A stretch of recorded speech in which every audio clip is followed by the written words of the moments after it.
Hey everyone, welcome to the Mindset Playground, where you're going to get your daily dose of positivity. And I'm your host, LouAnne Hunt.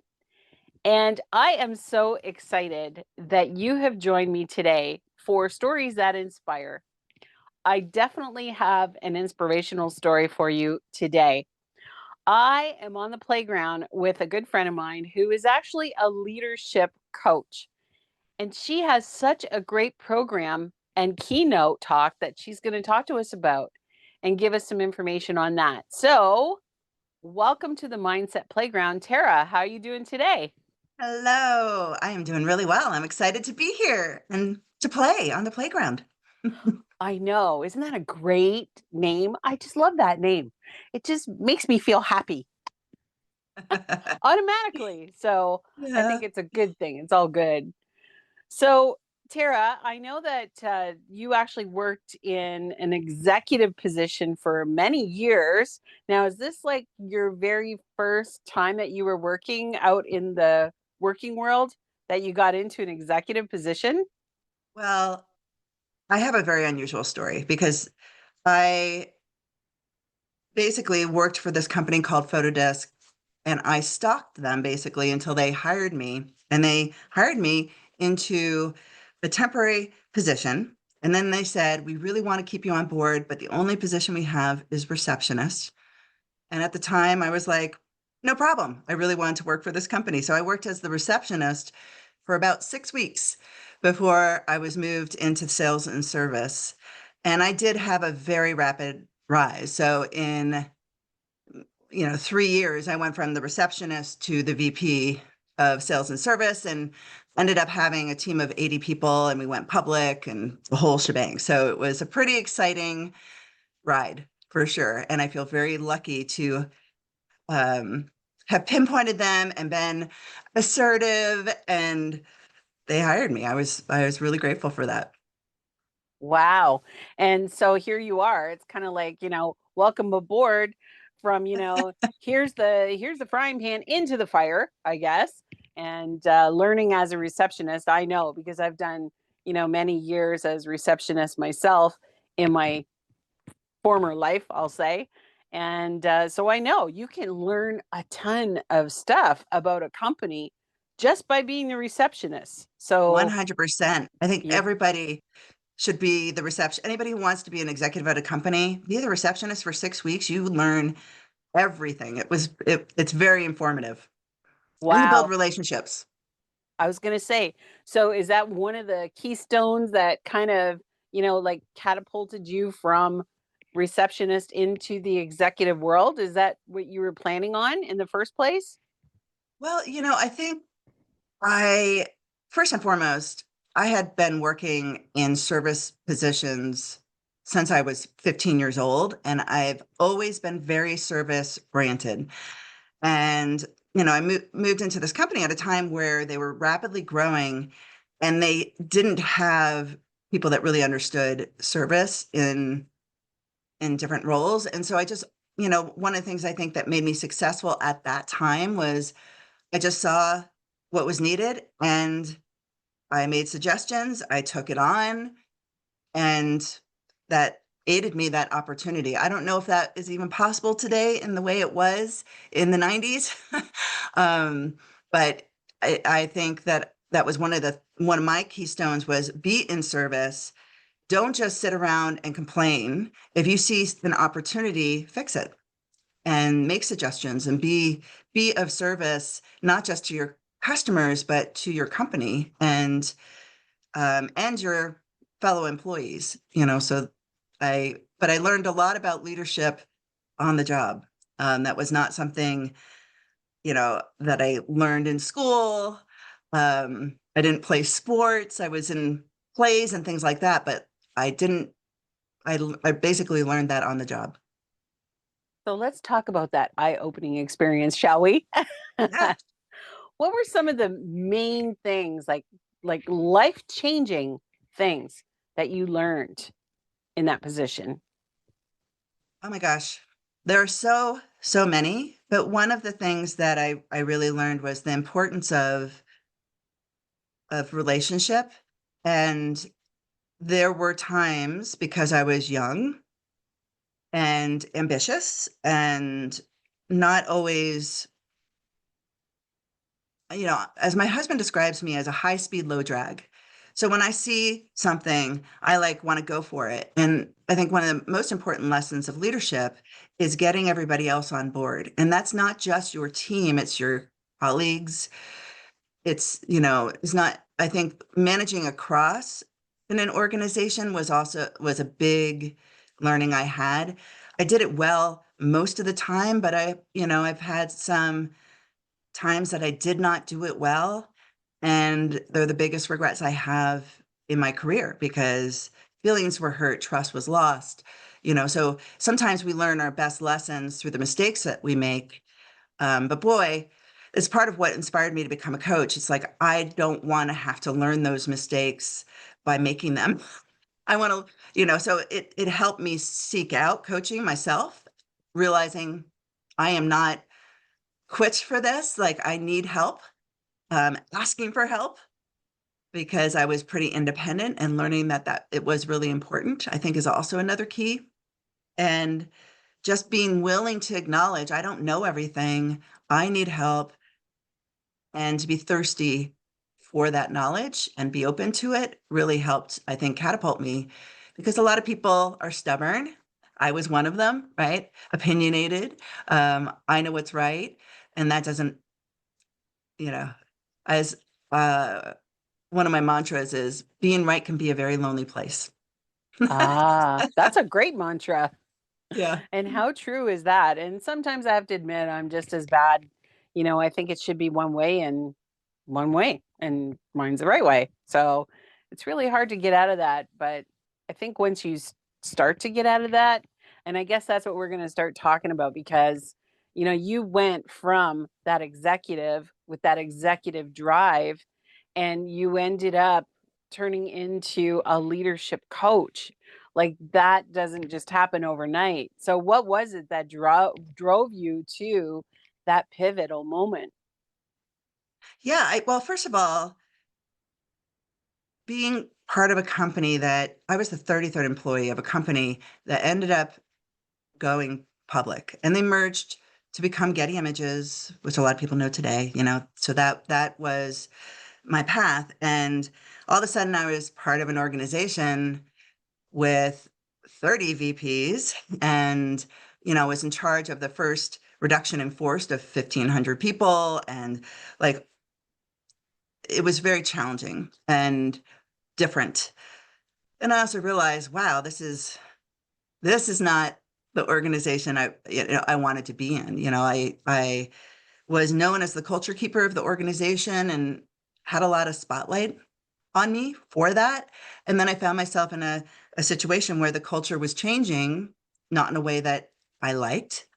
And so I made the decision to leave. That's one leadership tenet I really believe in is to know when it's time to go.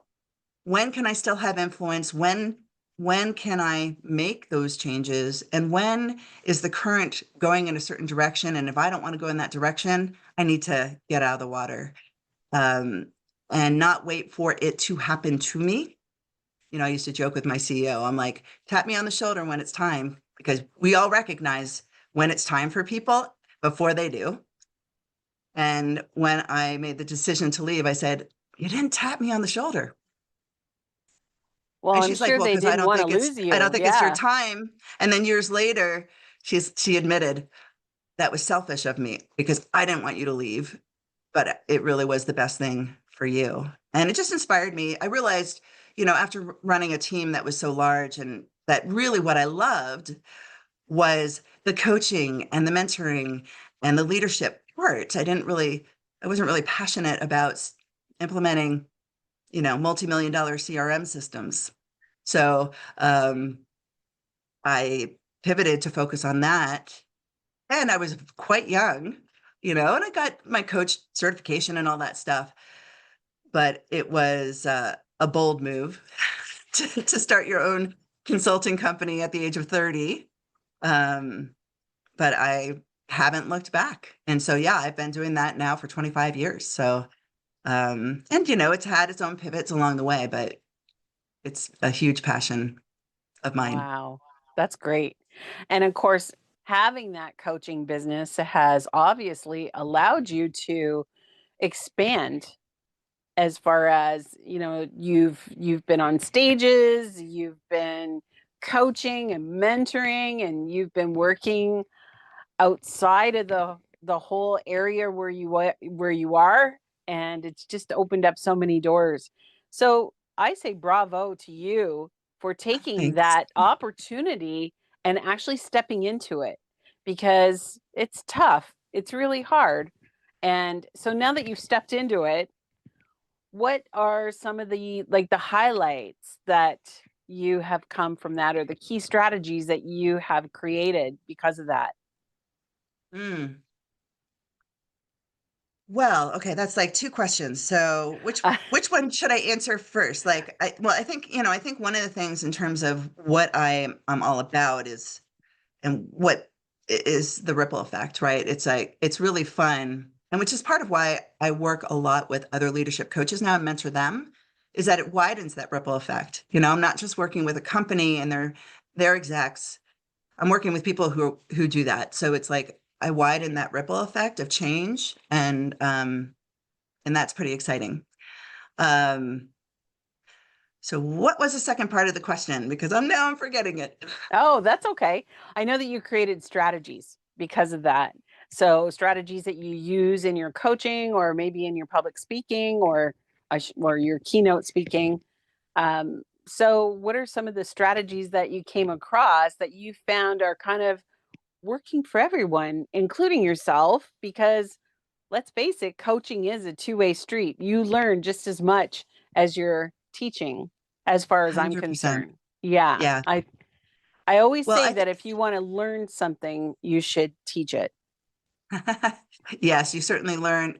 Well, I mean, it's always a learning opportunity should you embrace it as such. I mean, I think life starts to get a little dull if we start thinking we've arrived and don't continue to sharpen our sword. I mean, life gets dull if you don't sharpen your sword, right? Um, yeah, and I would say one of the things I help my clients do, it all comes from the stuff I've learned, right? Is that there are core tenets that are based on my own philosophy, right? So what I say with my clients is find out what your sweet spot is. This is what my clients want. This is what is my expertise, my philosophy, what I'm passionate about, and where those overlap. And then to create pillars for your coaching that are around that. And, certainly this whole concept of pull energy is and mindset is one of my pillars. Discernment is a huge pillar of mine, learning how to discern so that you make better choices and have better boundaries.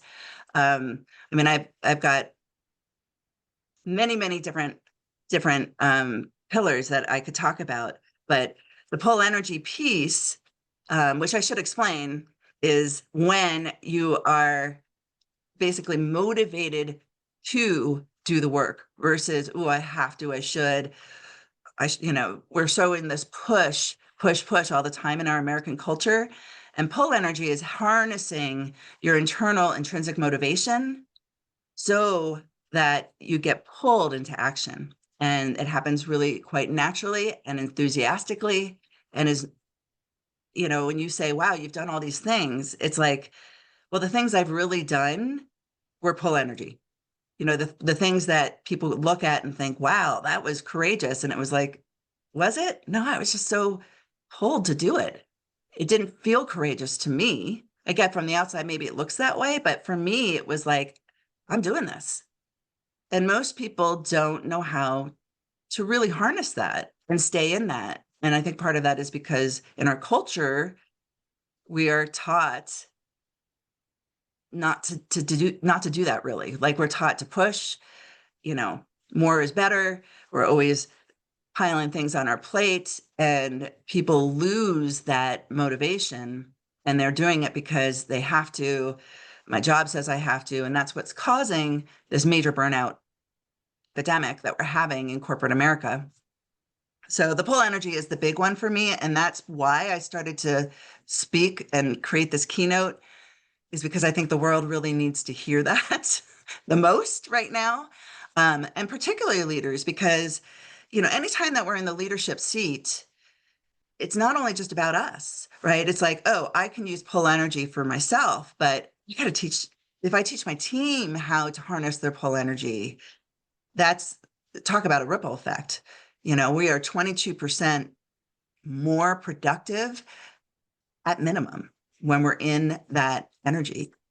And so it's really about, as a leader, not demonstrating that yourself, but also teaching and mentoring others to embrace that and to figure out how to harness that for themselves. Because everybody's, what is a pull is different for everybody.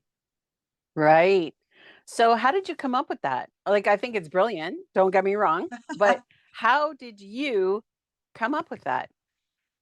Well, I think truly, after coaching for 25 years, I just started to notice patterns, right? And this is about mindset as well, but it's not, because obviously being in pull energy is a mindset. And you can actually change your mindset to be like, let's just say, oh, I need to go to the gym, right?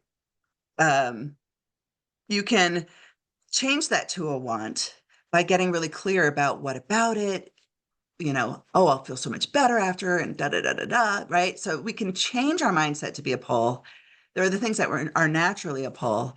And what I noticed is that when people were doing things that they thought they should do, it's part of the business plan, this is a big one for coaches. I need to post on social media because that's the thing, right? Everyone says you have to do social media. And I'm like, do you? And if people are doing it from this place of push, how do you think it lands? It Ah, lands as formulaic, it lands as kind of blah, you can tell when people are kind of going through the motions versus posting and really feeling it, right? And that's the thing with pull energy is that you start to know what I started to notice in terms of the trend is when people were doing things they really wanted to do, it worked. It created flow for them. There was momentum that was happening. And when they paid attention to what wasn't flowing and actually got curious about it, it was like, oh, because that's actually a push. I was doing that because I thought I should, or everyone tells me, or I was reading about this. So I went and did this thing. And, I saw where people were spending tons of money on launches and doing these things because that's what somebody told them was the way to go. So one of the things I do with my clients is get very clear with a business plan, like that this needs to be pull energy, and there's no shoulds. I mean, social media didn't exist until basically 2000. LinkedIn was like the first, and it wasn't really a social media at that time, right? And it's like, what social media really is creating. It's like get down to the basics of it, right? We assume that just because it's there now that we have to do it. And there are many ways to build a business, and many ways to build relationships and all that. So that's a long-winded answer, but hopefully it paints a picture of what that pull energy is really about and why, I just saw that it worked. And then I started to talk about it. And I don't know, the pull, because there's so much pushing all the time. And people always say, oh, I had to push myself to do this. And I know I have to push to do this. And I just kind of came up with the term, like, what if it were a pull? And I've been doing this for a long time, with my clients. And I just started to talk about it more on the sort of the public level or as a thought leader, probably 4 years ago. well, that's great. I think that it's very important because it is true. We're always under the gun, under the spotlight for everything. You have to look a certain way. You have to do a certain thing. You have to be a certain way. You have to speak a certain way. You have to, everything is always you have to, you have to, you have to. And I like this idea about waking up and wanting to do something. What a difference. What a difference a day makes, Yeah. as they say.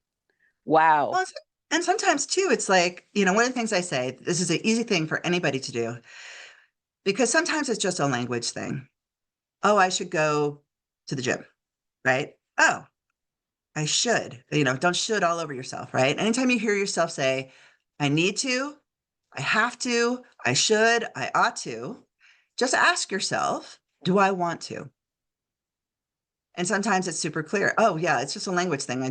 We say that now. I need to go to the gym. Oh, I want to go to the gym. I feel great afterwards, whatever. It's like, or I need to go to the gym. I want, ooh, no, I really don't want to. And then it's get curious. Can I make this a want? If I think about like how I'll feel after and all this stuff, does that make it a want? And sometimes it does. And that's just a mindset shift. And sometimes it's like, no, I just hate the gym. And okay, it's like, do we have to go to the gym? Are there other ways to get embodied? Are there other ways to exercise our body? Like, why do we think we have to go to the gym?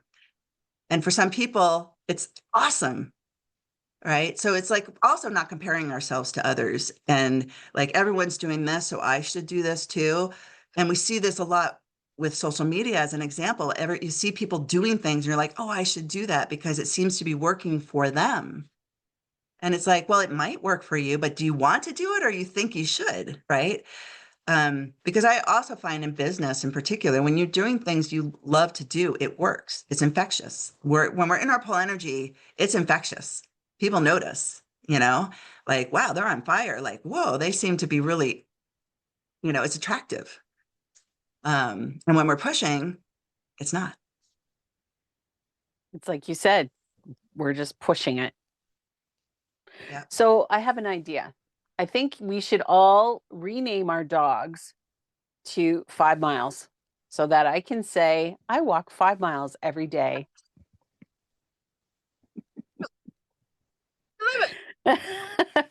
There you go. So when you said it's all about the language, it's so true. Yeah. It is. It Yeah. really is. Whereas you can just change it around and yeah. Oh, that's great. So what is your plan? What is your plan for the next little while? Are you planning on like what's your next step? Well, it's interesting because you can imagine the queen of pull energy has to eat her own dog food. So it's always interesting for me because I want to model this all the time. So part of why I know this so well is I was a world-class pusher. And, I burned out my adrenal system. I like messed up my body. Like there are all these things that I did because I overrode myself over and over. And so, I had to learn that the hard way. And I really can push myself more than most people. I have an override system that is brilliant. So I really have to watch that carefully. I want to watch that carefully. And so I am always on the alert. I am very much, as I mentioned earlier, my husband refers to me as high speed, low drag. And, I will only turn on the engine and do that if it's something worth driving towards. So I'm in this toying stage, right? So I've created this keynote. The big thing I'm passionate about right now is getting this keynote and this message out. That's why I'm here today. I just want the world to get curious about this and start to think differently.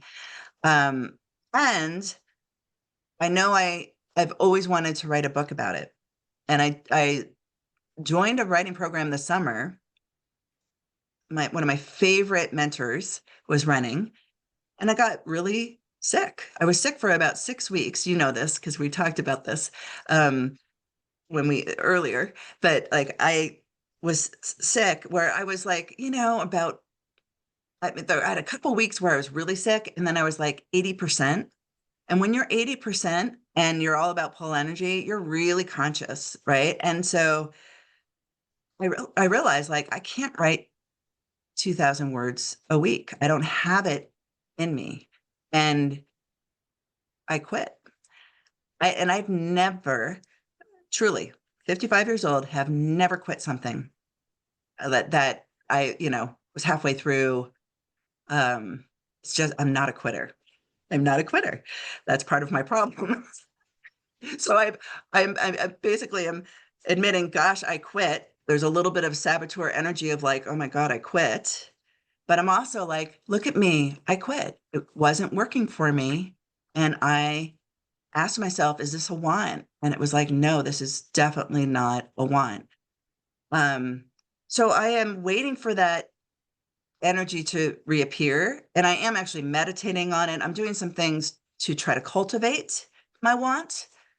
And it's the end of summer. I'm giving myself a little bit of grace with that. But I think that the writing is definitely going to be the next phase if everything lines up. And I think it will because I've done a lot of writing and stuff in preparation for it. I just haven't started writing the book.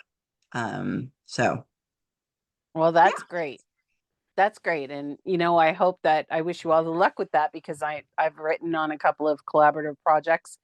And I guess that would be my suggestion for you is to look into a collaborative project so that it's not such a big chunk. You know what I mean? yeah, yeah. So, And and I've been in one collaborative project so far, and one of my best friends just got picked up for one of the chicken soup for the soul books, and that inspired me too. Like, oh yeah, so like and also one of the things I notice is threes. So I talked to her on Saturday, and she mentioned it, and you have now mentioned it to me twice. So like I always say, when the universe shows me something three times, I'm supposed to pay attention to it, and it doesn't necessarily mean it will become a pull, but it's like, ooh, be curious about that. but it's on the end of that string, right? That you're going to be pulling towards you. Yeah. No, I really like that whole thing about the pull and, the pull goal, I guess you want to call it. And, because you can try and push your way through something and nobody's really going to listen to you. That's kind of like trying to get a message out to your customer, your end customer. You can either push or you can pull them in and make them think it's their idea. 100%. So I Now, do I get it. also want to be really clear because the concept is not just like, too simplistic. Push energy is actually very useful in short spurts that where, if there's great reward, then we can rest. So this is like, if you use the analogy of running, sprinting, like in short spurts, it is a push, right? And then it's like, whew, and it's over and you rest, right? And how different that is than a marathon where you're really pacing yourself. The marathon really needs to be it's a very different situation. I think what's happening in our world is that we're now expected to be sprinting without resting and recharging. And that drains our energetic gas tank. And then we're running on empty and we're on, running on fumes. And that's where the burnout happens. But push energy can be very useful in short spurts. This is like, going back to the gym analogy, um, when we're doing a deadlift, that is in that moment, it's probably a push and it's like, oh, but it's super powerful. And then it's done. And it's like, that was awesome. Right. So that's one thing to remember too, is that like we will have these times in our lives where there's a bit of a push. It just has to have great reward and you need to rest and recharge. And you want to make sure that the reward is there. If we're pushing for this just for the sake of pushing and getting something done and it doesn't feel rewarding, that is not pull energy. But if you push in short spurts, that can result in a pull. Wow. So I just want to make that clarification because people will say it like never push. And I'm like, no, no, no. It's the, you know, you got to hold that. It's a little more complex than that. Um, we're complex beings. Yeah, but wait, I get it. Like what you're trying to do is you're not telling us to push, push, push all the time. Yeah. Yeah, like rephrase it, rethink about it, you know, like you said, so that it's something that you love to do. Because let's face it, if you're doing something like, say, for example, if you love to crochet, you could probably sit in front of the TV and crochet for hours because you love it. But if it's something that, you have to do because say you have to crochet a doll and get it done by a certain deadline, then that's something that you have to do. And we all know that that's not as much fun. And if you're doing that, it's not as much fun. And if you're doing that, like say it's like for your granddaughter's birthday, um, and you're doing that push, right? The reward is great. Oh my gosh. And that's one of the things from a mindset standpoint is in those moments when you're sitting there crocheting and saying, is to remind yourself, oh my gosh, imagine her opening that and how excited she's going to be, you know, dot, dot, dot, right? It's like, what's the thing that can make that? Because there's a reason you're crocheting the doll. Right. And sometimes in the moment, it feels like a push and we allow it to be a push and then it's a drag because we're not connected to the desire. One of the things I say is that your desire and your commitment need to be 10 times greater than your obstacles, challenges, and resistance. So if they aren't, then you're in push energy, like full on push energy.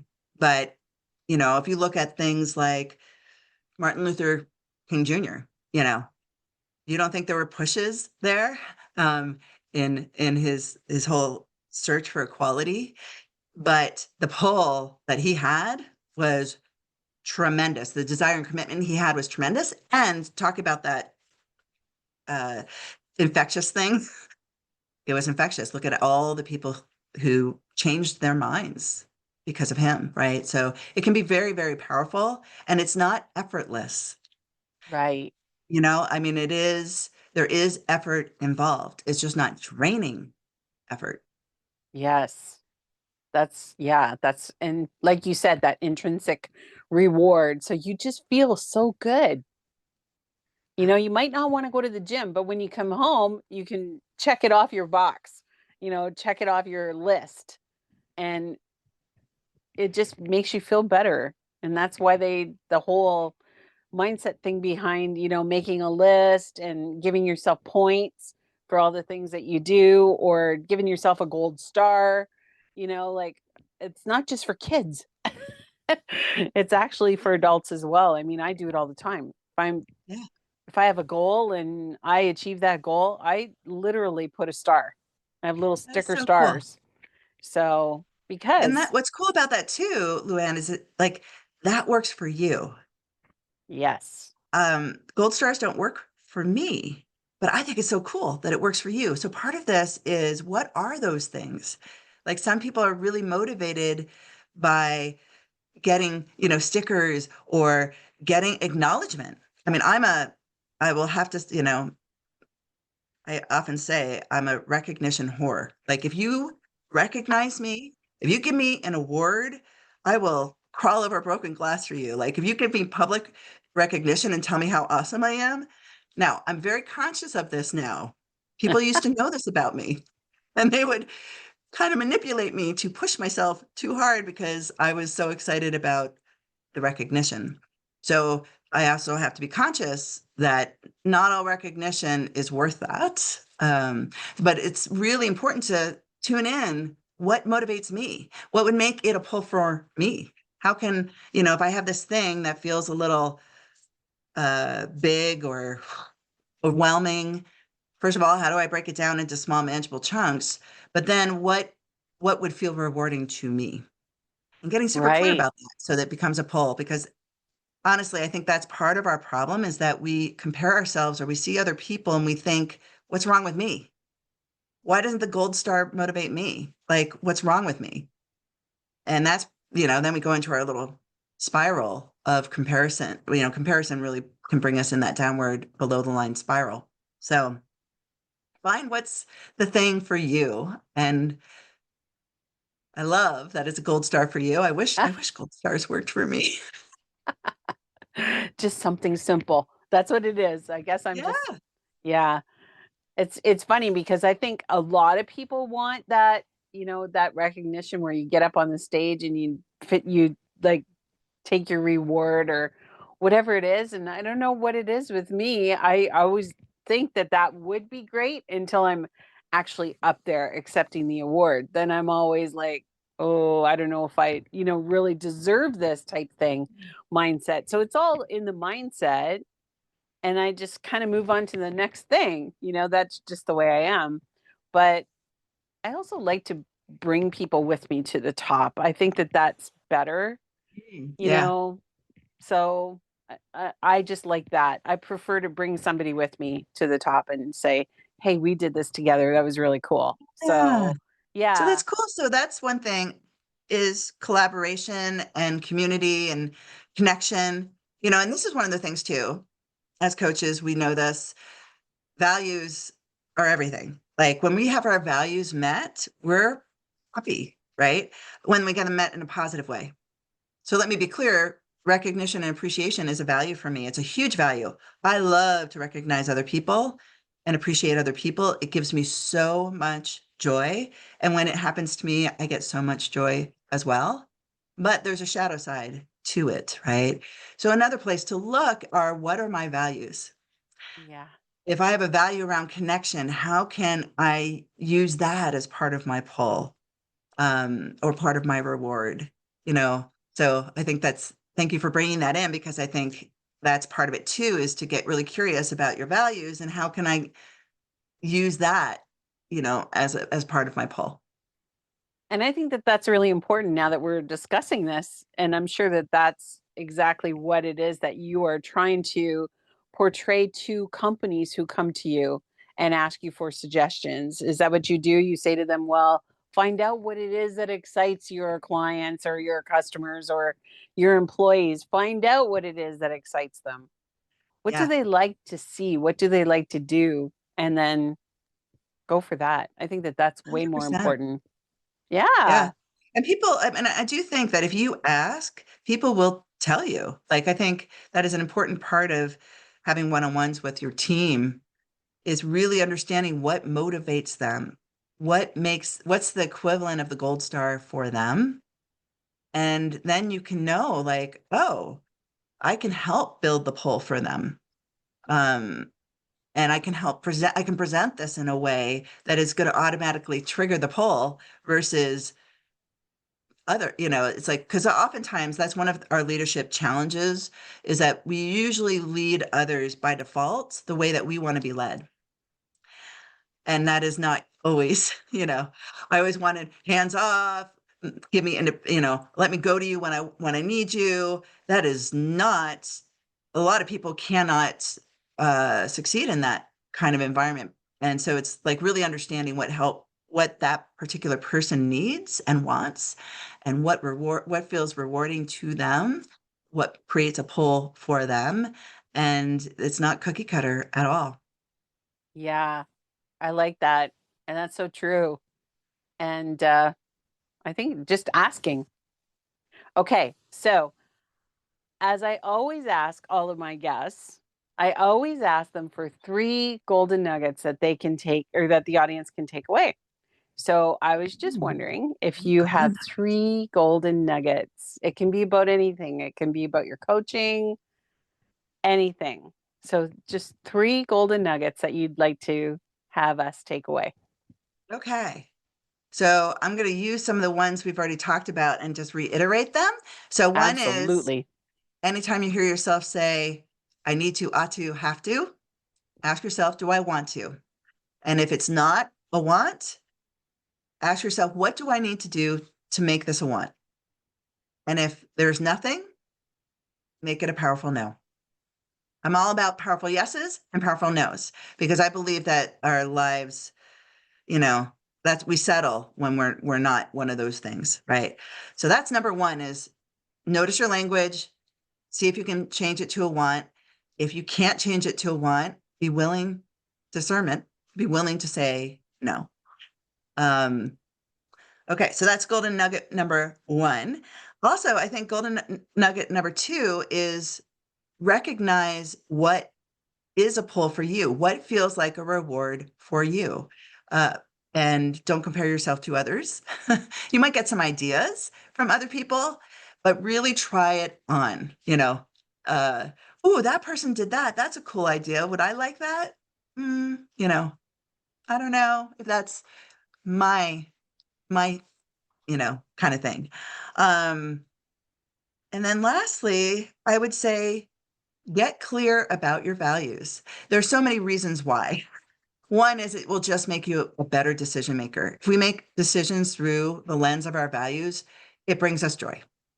We make decisions that honor us, not that, and I think what happens with decisions, if it's not a powerful yes, people kind of do the pros and cons list, which can be helpful, but it's what the pros are and what the cons are that matter. Because you can have one con that really is a deal breaker because it stomps on a value of yours. So just really be mindful of your values can help you live a more joyful life, but also help you make better, more joyful, more pull energy type of decisions. Oh, wow. Those are great golden nuggets. And I so appreciate you, Tara, for taking time out to come and play with me on the playground. I look forward to your book whenever it's ready to go. And I know that you'll be back on the playground so that we can discuss it. Yes, that would be wonderful. Thank you so much. And it's And been a pleasure being here. Thank you. oh, it's been our pleasure. And I'll make sure that all of your information so people can get in touch with you is listed below this podcast. So thank you so much for your time. Thank you. Take care, everyone.